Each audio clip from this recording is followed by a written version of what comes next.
span of 2 months, 3 bahay na agad ang nagagawa. 3, 4, 5, 6. Ang bilis nila magawa.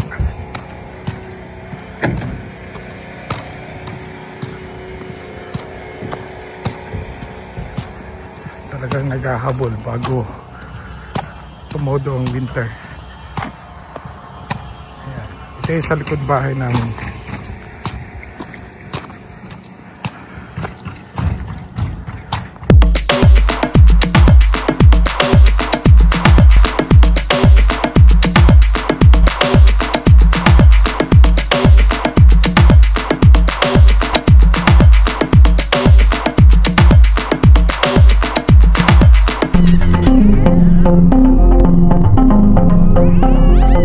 Guys, good morning. So, pupunta muna tayo ng kasi ano yan, November 11 and Remembrance Day holiday, walang mga pasok except sa asawa ko. So, yun nga, except sa asawa ko na may work ngayon. Kasi optional yung ibang company kasi may pasok, meron mang wala. Yung company kasi namin wala. Ayun. So, ayun. Punta, haircut, car wash, then pag-usapan natin yung mga nangyayari dito sa Canada.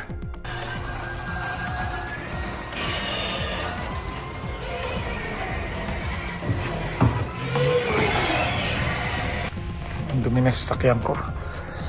So, yun. Natunaw na. Nung isang araw ay umulan ng nag-snow. Pero ngayon tunaw na kasi it's very sunny day. Ayun. Alis muna tayo. Several hours later. Yung bagong gupit. Pogi na ulit. Pagupit na ako kasi talagang sobrang haba na. And then sa trabaho kasi nagmamas ako. Tapos may helmet pa, so medyo makati na siya kung mahabang buhok mo. And sa company kasi namin hindi rin advisable na mahaba yung buhok, so magpagupit na ako. So pupunta tayo ngayon sa Winners.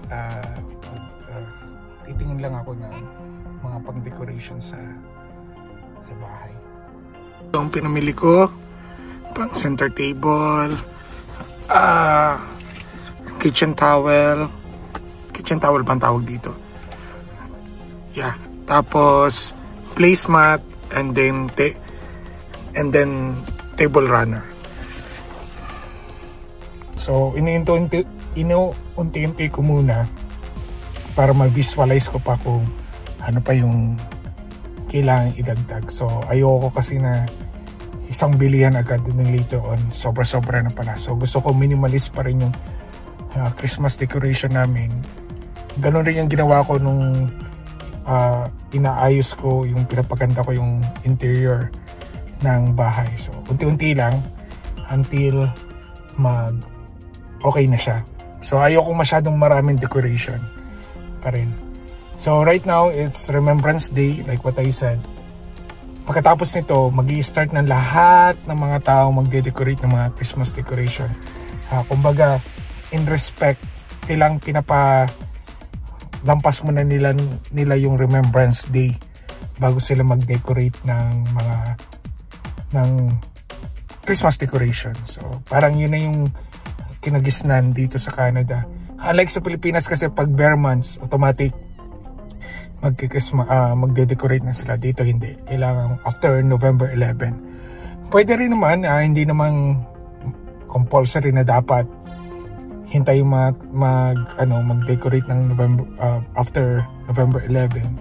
But yun ang napapansin namin simula nang dumating kami sa Canada. After Remembrance Day, saka sila nagde-decorate. So ngayon, diretso tayo sa car wash na. Mahabang pila. Hintay lang tayo. Actually ngayon, Mag-subscribe ako ng monthly na car wash itong winter. Kasi it's only $24.99, so $25. So 4 times a month siya. So okay lang siya, at least once a month. Once a week pwede kang mag car wash. Kasi ito usually pag winter nagsasaboy na sila ng asin, maputik. So para mapangalagaan mo rin yung sasakyan mo, sa iwas rin siya sa sa dumi, sa lalo na sa ilalim. So kaya nag-subscribe na ako dito sa Co-op, which is malapit lang sa amin, 5 minutes lang dito sa neighborhood namin. So habang naghihintay tayo ng car wash, pag-usapan na natin yung mga nangyayaring laid off. Okay, nakakalungkot kasi lahat ng pinapanood ko sa YouTube is naapektuhan ng layoff.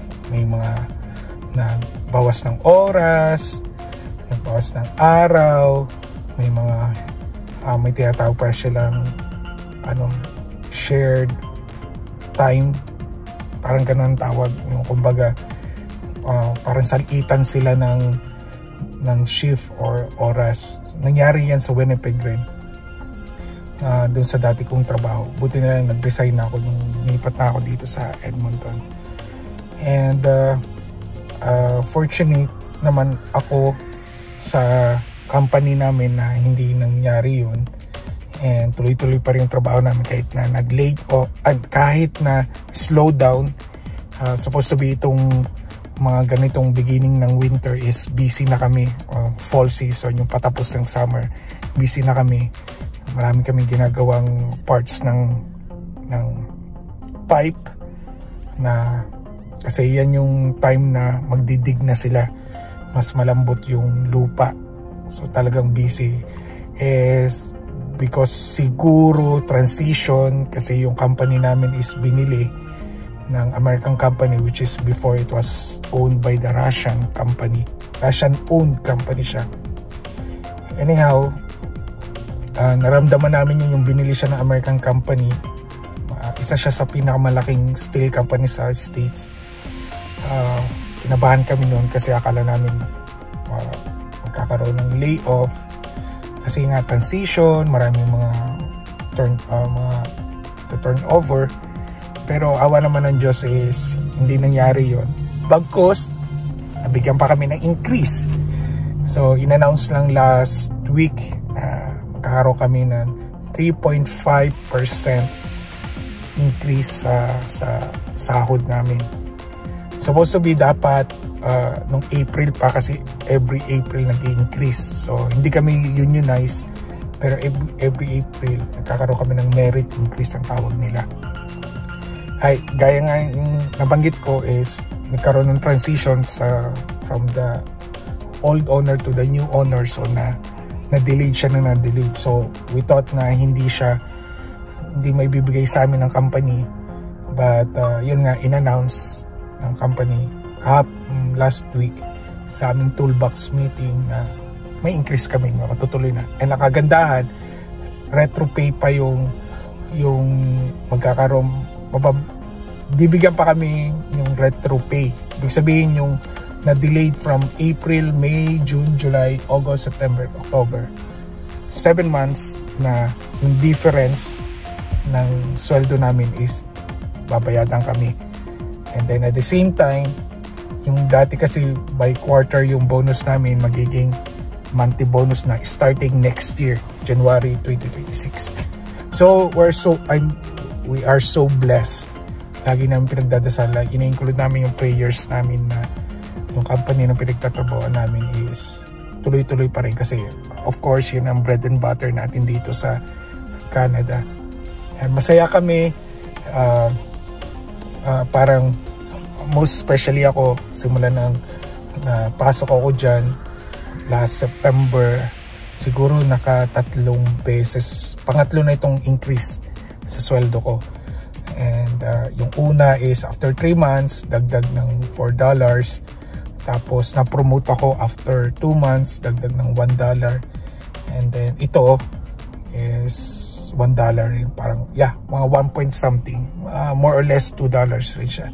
So, masaya kasi hindi ko ina-expect na nabiyayaan ako ng magandang company. Kaya lagi namin in-include sa prayers na gabayan lagi itong company namin kasi syempre kaya yung sinabi ko, bread and butter namin to.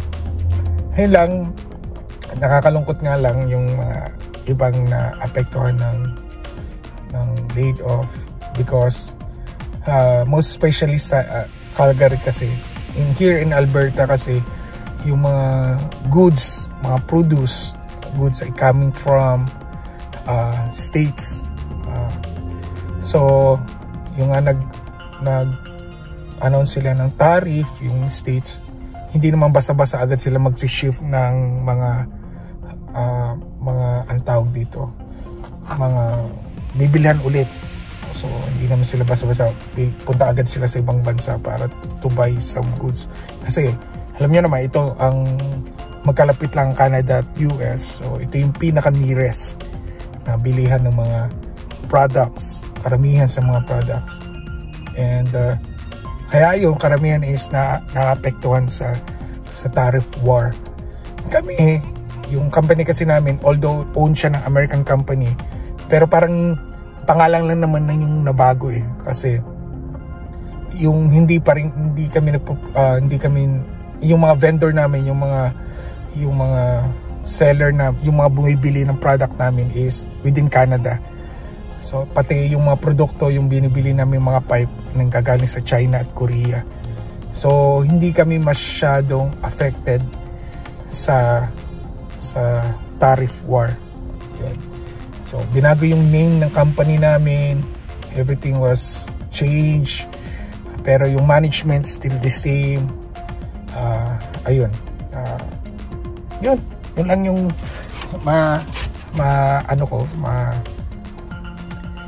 may share ko.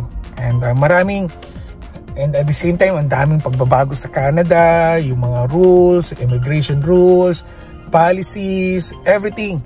Ang daming pagbabago. Kaya nga, yung mga nagbabalak pumunta ng Canada, think twice, pag-aralan nyo, mag-research kayo kung feasible pa ba na pumunta ng Canada. Hindi ko kayo din-discourage, but it will be nice kung i-research nyo muna. Kasi talagang pagpunta ng Canada ngayon is a risk. Hindi siya kagaya way back nung before COVID. Dumating kami 2019 is medyo madali-dali pa. Kumbaga napakaluwag pa. After that yata, after post-pandemic, gulo-gulo na, bago-bago na kasi na-overwhelm ang Canada sa pagtanggap ng student, maraming umabuso sa mga policy ng Canada, and overwhelmed sila sa sobrang dami na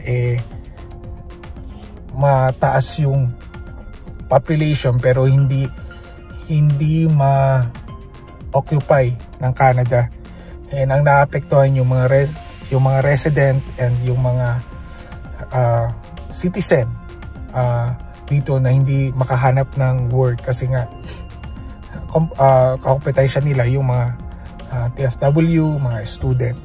Okay, so yun ang mga reality na nangyayari dito sa Canada. I'm not against with the student po, I'm not against with mga TFW, pero yun po yung reality. Karamihan talaga is yun talaga. May mga kaibigan rin kami na naapektuhan ng changes ng policy ng Canada. Ako every now and then kinukumusta ko sila kung kamusta niyo kanilang application, kung nagmo-move na ba, kasi even yung mga nakatanggap na ng application to invitation to apply for the PR is delayed rin. Anyway, napapanood nyo na sa ibang mga vlog, napapanood nyo na sa mga news talaga na yun ang mga pangyayari ngayon dito sa Canada. So, yun lang po muna ang aking may share sa inyo. Yung good news na may share ko po sa inyo ngayon. Sana po pagdasal po natin, most especially yung mga taga-Canada, na sana po yung mga application nyo is mag-go, makagawa kayo ng paraan para proceed yung inyong mga application. Hindi biro. Kahit kami ay resident na dito, citizen na dito, lagi ako nanonood kung ano yung mga updated happenings dito sa Canada. Kasi gaya na sinabi ko, may mga kaibigan kami na ganun rin yung kanilang kondisyon dito sa bansang ito. So yun po, muli po, yun lang muna po may share ko. Maraming po salamat sa lahat ng mga nanood, mga nag-subscribe, sa mga hindi pa naman po nag-subscribe, mag-subscribe na rin naman po kayo, parang awa nyo na. Kunti na nga lang yung subscriber ko So muli po, maraming po salamat, God bless po, at mag-ingat po kayo, huwag kalimutan magdasal. Bye!